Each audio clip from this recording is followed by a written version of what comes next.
Welcome to the show where we talk all things weightlifting. I'm your host, Seb aka the voice of the people, and this is the Weightlifting House podcast.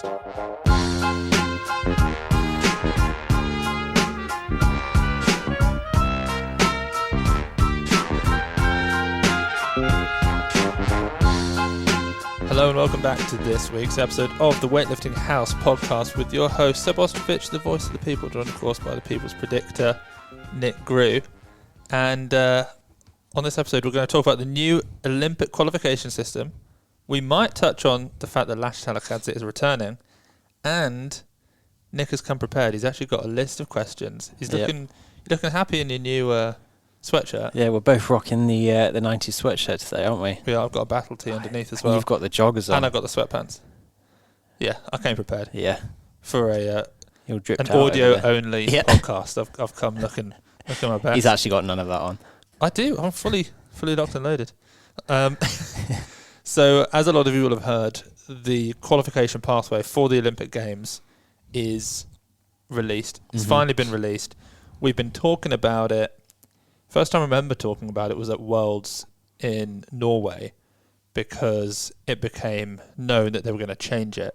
So there were some conversations going on with different people. I remember people would come into the training hall and be like, just been, like IWF people would be like, just been a long meeting about the qualification. And you'd be like, oh, right, how, anything you can tell us? And they'll be like, nope, looking good though. Yeah, like, right, okay, brilliant. Yeah, they never like to tell us too much, I suppose. They like to know that there's something happening. They like to let us know that something's happening. Yeah. And then people started talking about averaging. We heard average a lot. Average, rather than single highest total. Yeah. So I'll do a 20-second recap of what it was the last two quads, and then I'll go into the new one. Mm-hmm. So basically, to qualify for 2021 in Tokyo, it was an average of totals across two different qualification systems. There were certain competitions where you get extra points if it was like a Worlds versus like a Grand Prix where you wouldn't get extra points. So it was kind of weird in that sense. Then they switched it for Paris, and it was literally like there's a big qualification window of 18 months. You just got to hit your best total possible and the top 10 go. Mm-hmm. So it's totally different, average versus top 10.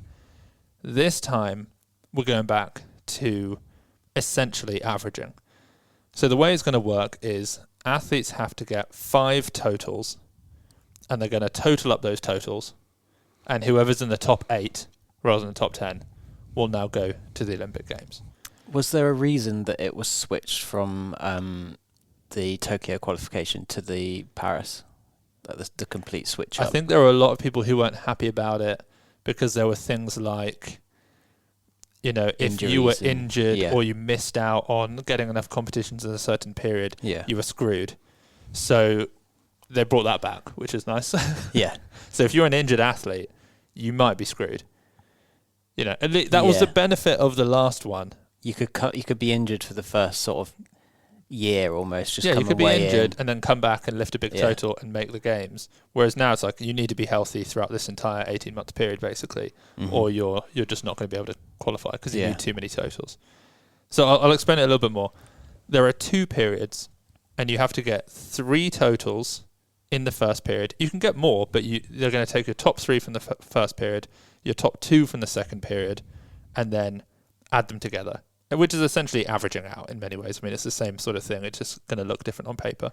So if you're a 75 kilo weightlifter, you're going to get 5 totals. And, if you're totaling something like between 330 and 345, and you get 5 of those totals, that's going to look pretty good. Mm-hmm. It does mean that if you don't get a good total, that's not necessarily the end of the world, but it wasn't the end of the world in the last qualification procedure either. In that first qualification period, we've got 2 World Championships. So it kicks off with 2026 Worlds in Ningbo. That's this October, November. Yep. Then there are 3 Olympic qualifiers. We don't know what those are yet, but they're qualification events. They'll be like World Cups, Grand Prix, that sort of thing. There's the 2027 Continental Championships. So Pan Ams, Europeans, Asians, blah, blah, blah. And the 2027 World Championship. So it's basically 26 Worlds up to and including 2027 Worlds.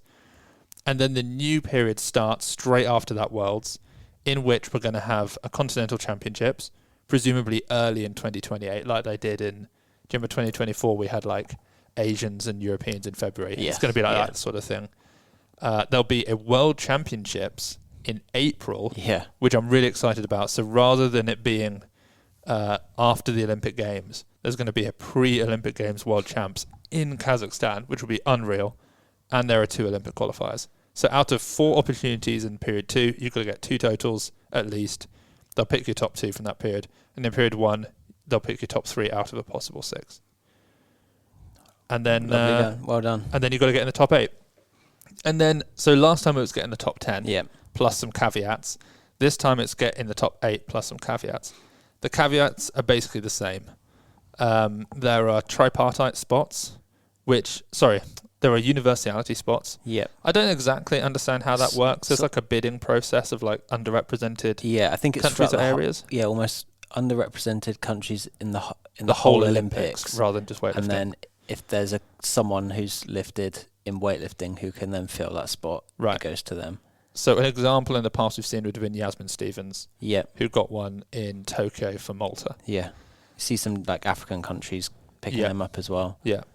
And then another way to get into a session is, same as last time, if your continent isn't represented in the top 8, then the next highest athlete from one of those unrepresented continents will get in.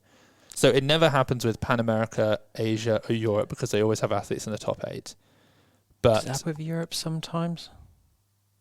I can't see how it could. It's basically Africa and Oceania. So it just means, and actually, I mean, Africa, between Nigeria, Egypt, it's going to happen a little less, isn't it? Mainly, it will happen less frequently. Oceania is more likely for it to occur, I think, so they'll start picking up some spots. And if everyone is represented, where does that? It happened for Pan America. Did it happen with Wes? Wes Kitts, wasn't it between him and like Don Opologi? Jonathan Riff. Jonathan Riff. And Don Opologi, there's like the 3 of them. None were in the top 10. That was an interesting one. So there are ways to get in. So there can be a maximum of 10 people in a category if there were 8 who qualified, plus a universality spot, plus a continental spot. And then there's one final caveat, which is new, which is very interesting, which is after all of this is said and done, by some formula that the IWF is coming up with, who knows what that's going to be? It could be Roby, could be Sinclair, could be... They had another one recently. Next to a little money sign. Could be cash. Could be cash. Could be money cash. It could be transition of financial incentives. Basically, the IWF is going to pick the highest ranked male weightlifter and highest ranked female weightlifter. And if they come from a country who has qualified the maximum of 3 men or 3 women, if it's on the women's side, then they're going to give that country a 4th spot. So an example. It's so weird, isn't it? Yes. If Olivia Reeves, or let's take it as of this last year. If Songkuk Yang, I think she was the highest rated on the women's side. If Songkuk Yang is the highest rated woman at the end of this qualification period, because North Korea has qualified 3 women, they're going to get given a 4th woman. So that means we're going to see another elite lifter at Olympics, which people often don't like the Olympics sometimes because you don't always see the best lifters. And I wonder... So it is good. It's kind of cool. On the men's side, it's probably going to be Carlos. Probably, And so he would then... it's tricky with Bulgaria because they might not qualify 3 men, but they might do. They've got Marinov. Sorry. Well, they do have Marinov, but mainly they've got Dimov. Christoph, if he's continues his comeback. Carlos. That could be your 3 there. And then also we've got Ivan Dimov, who's making a comeback. Sorry. God, you're all over the shot. Ivan Markov. Who's making a comeback, the 2015 guy, you might remember him. He's like 36. 6, so he's going to be...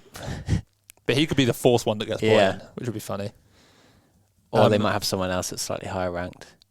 I presume it's that their next highest ranked. They can't just then go and pick. No, they can't pick some random kid and bring him in.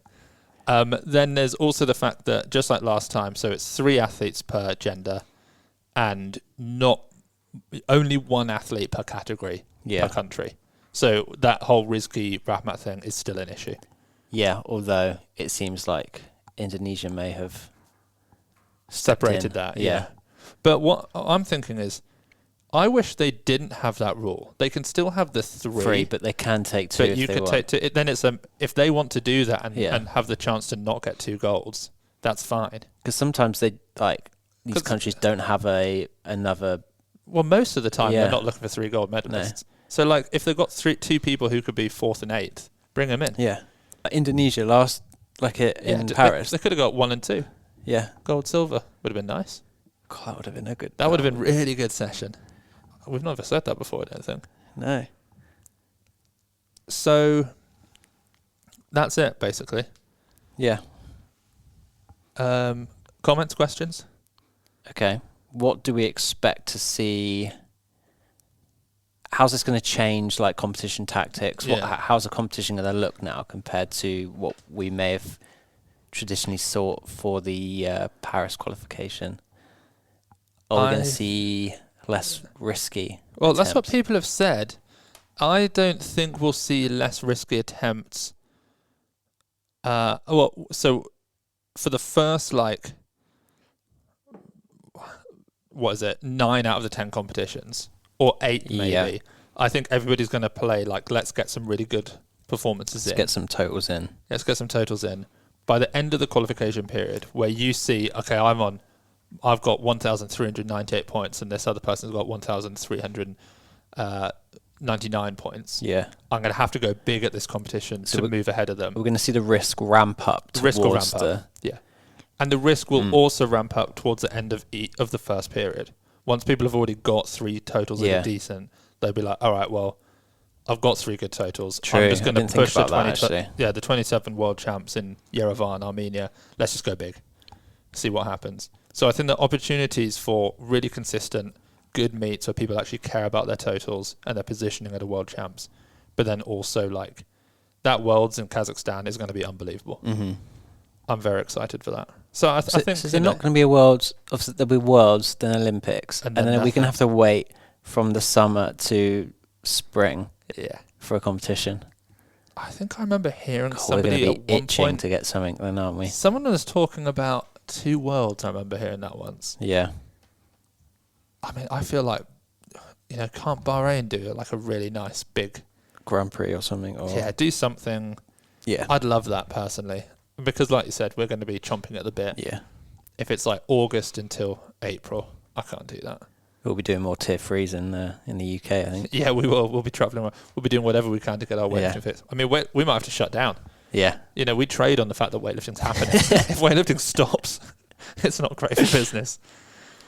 Something else I'll say is I've seen people saying, oh, this is much better because before people were disappearing and then coming back and hitting massive totals. I don't think they were, though, really. No, it didn't happen. It's just this narrative that got put out there, and then people started saying oh, it's not as good for us lifters, but some people just turn up, they hit a big one, then they disappear. Yeah. Who did that? People weren't doing that. People were actually competing all the time. There were some lifters who were just weighing in, she weighed in for quite a long time. Yeah, that was an injury-related thing. I think it is all injury related, isn't it? Yeah. I guess Akbar was a bit quiet for the first part of the quad. Was he, though? He turned up to Colombia, then didn't. He was a super. And he didn't come out. He didn't come out. That was But then he competed in Jinju Asian Games. He competed at the World Champs.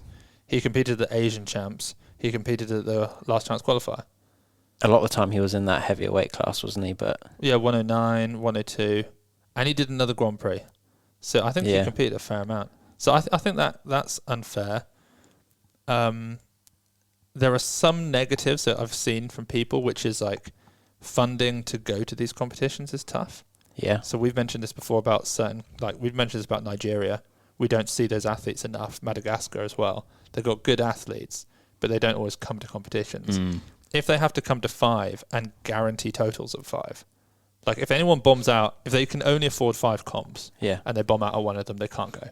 I think Nigeria are just going to take They have to pick 2. Nigeria might pick like 2 Rafi lifters and not. Sarah. It's a shame though, because like on the men's side, there's some exciting lifters there that we'd never see. Yeah. Yeah, that'll be interesting to see how that plays out. There's also a consideration where you have to be a certain age in order to go to the first international. How old? And sort of qualify. I can't remember. There's like a age cutoff. And so if it gets round to the Olympics and you're now 18 or 17, and you wouldn't have been able to have qualified yourself. Did we see that for... I mean, it was sort of similar for Carlos, wasn't it, at Tokyo? Like he just was too... He hadn't done the competitions. He just turned up like at that final European champs, basically. Yeah. And he hadn't been there. But I don't think he would have qualified because he wasn't good enough when he was 15, and that was an 14. average. Yeah. If that was a one-off... If that was a one-off, he'd have gone. Total, yeah. Then he might have won. Who won? Lou, wasn't it? Yeah. He'd have beaten Lou, probably. Wow. Yeah. So what sort of... Give me a type of lifter where this is a positive thing. Ooh. Someone who's consistent. Yeah, I'm thinking... Not a spiky lifter, I guess, in terms of their performance. Someone you can rely on. I mean, a lot of the people who we think of are always top 10 anyway. Yeah. So, like, it just doesn't matter to them. Like, I'm thinking somebody like Robu is consistent. Yeah. I guess... But it doesn't matter. Someone who it negatively affects is someone who maybe... I'd say an Iranian super it negatively affects because they've got to pick their team now. Yeah, and they rotate those supers a lot. So you've got to decide, is it Davoudi? Is it Ayat Sharafiki? Is it Reza, the new guy who just did the 320? Or is it Ali Reza Yousefi? So it's a lifter who's potentially in rotation a lot. It's got to be Yousefi and Davoudi. Probably, yeah. Has to be. Is there anyone who got into the top 10 with one good performance and bombed out a lot, or just only had the one good performance, for example? Italians. All of the Italians who made it. I mean, Lucrezia Magistris, she hit one total that got her in and then bombed everything else. Yeah. Sergio was sort of okay, but he did that a little bit. Is that a result of the that's the Italian qualification system? Yeah. Well, it'll be interesting to see what they do. Yeah. Hopefully the Italians are way more chill now. I'm thinking someone like Rip Vars, it might be good for him because I think he can get injured when he tries to peak too much because he's been doing it for so long.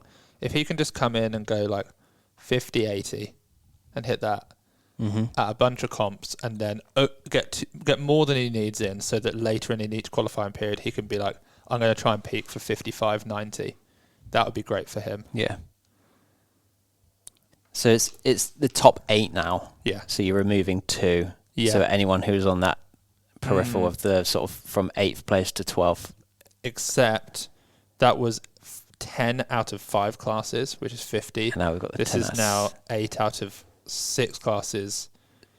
So it's actually still less, 48. Yeah. So actually it is 2 fewer in total. So if you are on that cusp, then it is a negative for you. Yeah. Yeah, it's tough if you're not a top 5. I guess it's kind of scary. Yeah. I mean, who else? It's not scary for... I mean, obviously, like, China and... The good thing about this, the whole thing about if you're the top lifter on the men's or women's side. Mm-hmm. On the women's side, it means that we don't know how it's going to be qualified. But let's say, instead of them saying it's the highest ranked across the 5, they just say whoever had the best single performance on the women's side, that country's going to get a 4th spot. They're it means push that final lifter. Showdown, China and North Korea are going to go absolutely ham because a 4th spot means basically a guaranteed gold. And it's so valuable for them that they're going to have to just push it. Which will be fun. Yeah. And we'll see that play out in Kazakhstan maybe. And we might see on the men's side. Like, imagine if you've got Rizki and Carlos, who are both like pretty high up, trying to think, and Akbar, whatever. Is there a chance that Akbar could be in the mix for that? I mean, he was like... Oh, is Uzbekistan going to qualify 3? Probably, maybe not. 3 men. I don't think they would. No, they might get Ergashev. Yeah. And they probably, Zafar Janov's not going to do it. Tosh Demirov's not going to do it. Yeah, they get 2. So they wouldn't even qualify a 3rd anyway. And then Indonesia might, if Rahmat goes up to 85. Rahmat should qualify. Rahmat, Rizki, and then there might be a new 65 or something. Yeah, who's the guy who's got a Italian name? He's called like Antonio Di Serrano. Yeah, he was new at Di Serrano. I don't know what it is. It's like a proper Italian, and it's like, aren't you Indonesian? It's a really interesting like. It's Antonio, yeah, Levanti or something like that. Yeah. He was actually quite exciting to film in the training hall. Yeah. Kazakhstan. They're not going to have the top one, but they would be in the shout for. They'll qualify 3. Yeah. North Korea men. Yeah. Ri Won-ju. I love Ri Won-ju. He's sick. And Ri Chong-song. And then I'm sure they'll be able to get Park Myung-jin, is that his name? The 65? Yeah. Ro Kwang-yeol. Yeah, so they might qualify him. Yeah. Although he would get into the top 8 anyway. They're just going to have to do highest ranked, I suppose. Yeah. So, I mean, I think I like it. It's okay, isn't it? Yeah. I think I like it. Yeah. How does, from a viewer? Yeah. Last time it was for us it was really clear what people needed because you had that top 10 based on a total, so you knew exactly what someone else needed to sort of leapfrog someone. It's going to be a bit more difficult, right, if it's based on averages to do the calculation. They're not going to call it averages. They're going to just show the total of your totals. Right, okay. So we'll just see like this person's at 1,342, this one's at 1,349. Yeah, okay. And so hopefully they then create some graphics. Yeah. That then show like he's got 7 kilos to make up. We'll have to make some graphics. We probably have to. Yeah. The IWF won't. They're not going to go above and beyond, are they? Oh God, no. To make this understandable for the fans of the sport, because the fans don't pay the bills, the IOC does.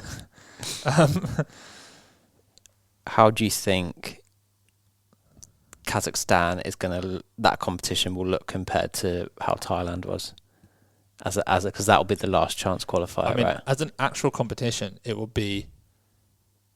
I could see it being the biggest competition we've ever been to. Yeah, I think there could be more fans in Armenia. Oof. And Armenia is the world's before. That would be huge. But Armenia Europeans was like, I think it was like 7,000-8,000. It's ridiculous, wasn't it? It was so sick. I think Kazakhstan will be massive. And there will probably be fewer. Well, the thing is, you're still going to have those 9, 10, 11, 12, 13 ranked athletes who know what they're going to have to do. They're going to have to put in one massive performance to try and make up and have an average lower. There'll still be some inter-country battles. Yeah, there'll be lots of those because all North Korea wants to win. Yeah. And they can only have 3. Same with China. Same with the USA. I mean, the US women. US men. Could get messy. Tell me right now who's going on the US women. Prediction time. The people's predictor. Wow. Well, let's lock in Olivia. You think? Yeah, Olivia's going.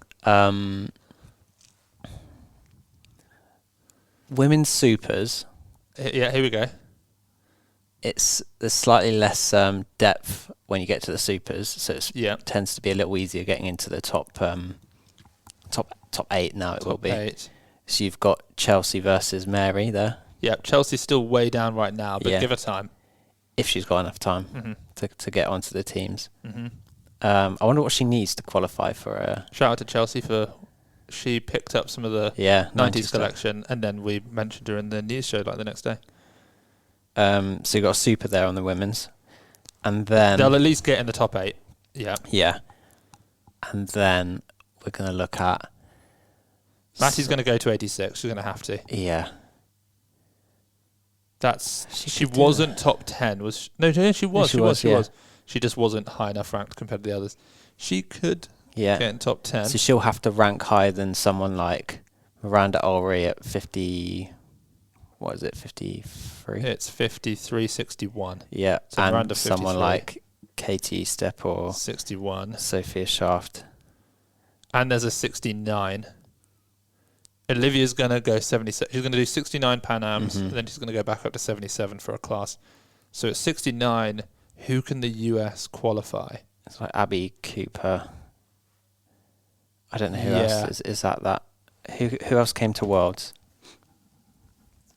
Sophie Shaft, Miranda Ulrey, Katie Stepp. I think we've mentioned Matty Rogers, Olivia Reeves. There's another 86 who did like a 110, 138 recently. She could be an 81 actually. I've had her on the news show a few times recently. I don't know if she was at Worlds. And then there was somebody who was in all of the vlogs with Olivia. Yeah. But I don't think she's in the running. I think the ones we've mentioned. Oh, we're probably missing someone, aren't we? Probably missing someone obvious, yeah. Apologies about that. I guess Ella Nicholson, but I think that's who I meant. She's... Is she 81? 81, 86? I think she's 7. I think she's close to Olivia, so she might have to go up. She'll have to go 86. Against Matty, maybe. Yeah, that's tough. I think it will be Olivia... You're going to say... Miranda. Okay, yeah. And I think the 61s is going to be stacked. Yeah, it's a hard class, isn't it? I think they'll have women in the top 8. Yeah. I just think they might have to be like top 4 to be the 3 women. They could be ranked lower than a Matty or a super. On the super side, look, we've got Leanne. We're going to have a South Korean. Park. Maybe Emily Campbell if she... We might have Emily. You're going to have... You've got a good Kovalchuk, Kazakhstan. You've got... Ecuadorian Lizif. You've got... You've got the Cuban. That's 7. I think... You've got the new Qatari lifter as well. Yeah. Oh my God, she's insane. Women's Supers is... maybe the depth is there now. It is there, yeah. I think you've got to put money on Mary over Chelsea. At this point, yeah, 100%. Just that clean and jerk is just so strong that she's got, and she's got consistency and she's got experience as a international athlete, which Chelsea doesn't have. Obviously she's been international powerlifter, but it's a different kettle of fish. It's a toughie. And then for the men, we're looking at, I reckon, Hampton, Caden, Colby. Keep it simple, stupid. Yeah. That's what Zach said, isn't it? Zach Tellender, keep it simple, stupid. That's what he was talking about years ago. Is that the 3? Right now it looks like it, right? Can we just... I mean, Colby can't be... he's got a... I guess Team USA has the funds, so he doesn't have to worry. Like, I was going to say he can't be bombing out, but they'll just send him to all 6 in the first period if they have to. I mean, how does it affect his stipend if he did start just like bombing out? I mean, why are we talking about him bombing out? Because he's got a wobbly snatch sometimes, doesn't he? He does always seem to get one lift in. He normally gets his first snatch in, yeah. But all I mean is, it's in LA. Team USA has to qualify 3 men and 3 women. Yeah. So they're just going to do it. They're just going to send them to as many comps as they need to make sure they're not bombing out. Right now, I'd feel fairly confident that they could. Those 3 should be fine on the men's side. Oh, Aaron. Super. He's just moved to Will Fleming's team. Mm-hmm. The men's supers depth again. We're going to have Georgia, which we'll talk about. Yeah. Georgia, Iran, Bahrain, Armenia, Iraq,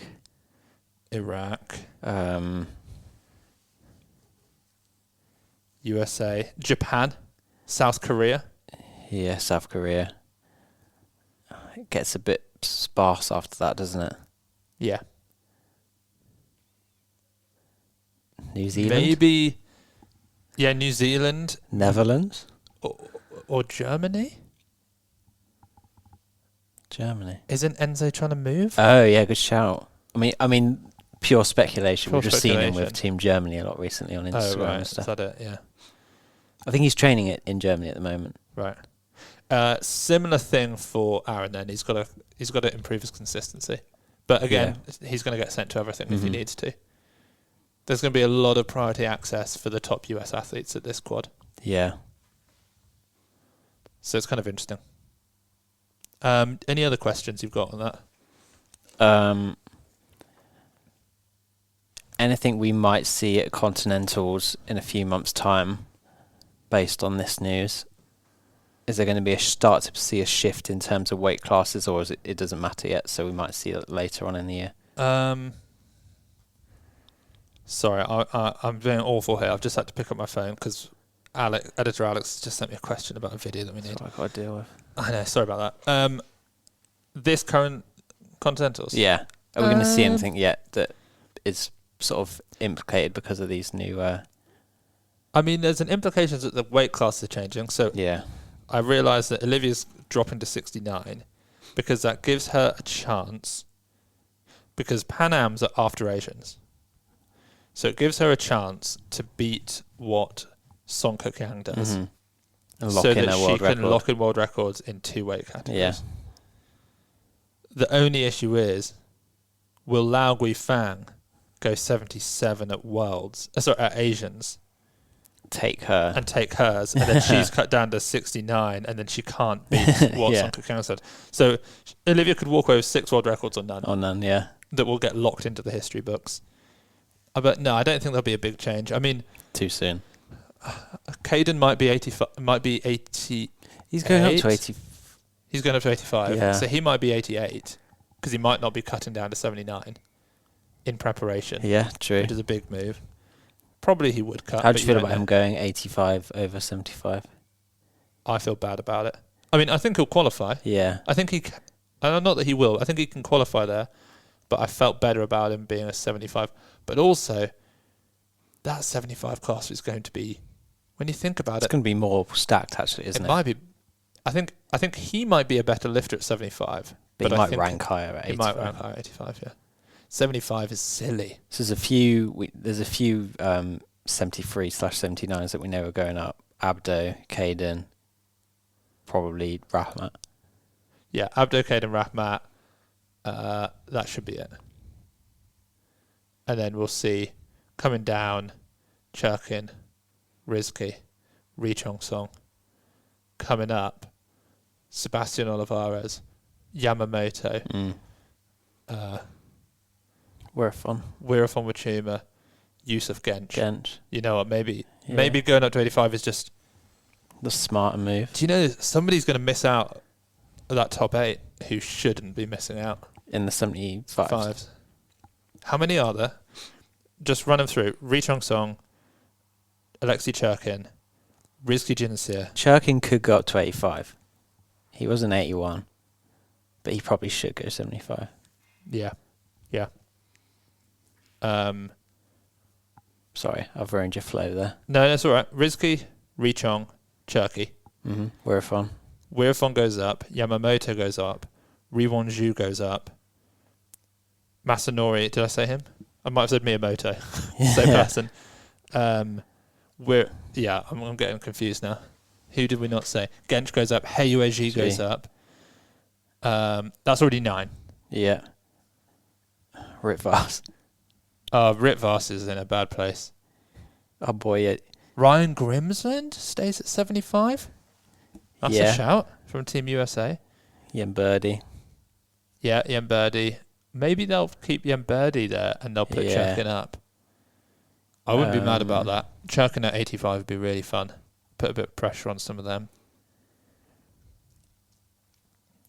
Olivares. Yep.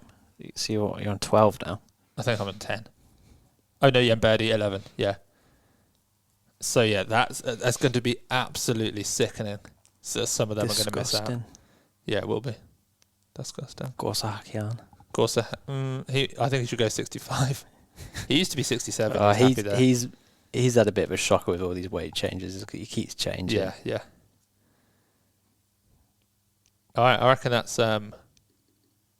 Is that everything we need to talk about then? Yeah, I think so. RE qualification. Your 5 best totals across 2 different periods. 3 from the first, 2 from the second. They total them all up. Top 8 go to the games. There's a continental spot, don't worry about it. There's a universality spot, don't worry about it. Highest ranked male and highest ranked female in the world can qualify a 4th athlete. China and North Korea, worry about it. Yeah, China and North Korea, worry about it. Bulgaria, get your team up because get another lifter. Get another lifter in because you can get a 4th in there. Be ready. Just be ready in case you're that person. Okay. You never know. Yeah. Risky keeps going up. Well, or Rahmat. Rahmat was number 2 last year. He was number 2 last year behind Carlos from his Asian Champs performance. How long have we been going? 34. Do we want to do Lasher on this one or just wrap it? Wrap it, I reckon. We'll do a short Lasher one next. All right. Nice little quick qualification podcast there for you. Any questions? Pop them in the comments. You can leave comments on Spotify now, which I think has been old. Yeah. I think that's been around for a long time. But we do check those. They're quite nice to see. You can pop them in there. I did a little breakdown on my personal Instagram about the qualification period, so you can get like a 60-second recap of that at Seb_Ostrovich on Insta. Check out the new 90s V2 range. A lot of our best things, I'm really sorry, have already sold out. I'm not sorry. It's a good problem to have, but I'm still sad about it. I wish we'd have triple backed ourselves with order quantity, but it's just hard to when you're growing fast. There's no normal months, so there's just no baseline to get used to. We have more stock coming in, but that's probably going to land in April. We've got some exciting things coming up. A few new colorways coming out. Got a few new colorways of existing models. We've got the Rahmat collab coming out in a couple of weeks, or a week. So stick around. Shop Weightlifting House. It's chosen by champions. We'll see you on the next episode.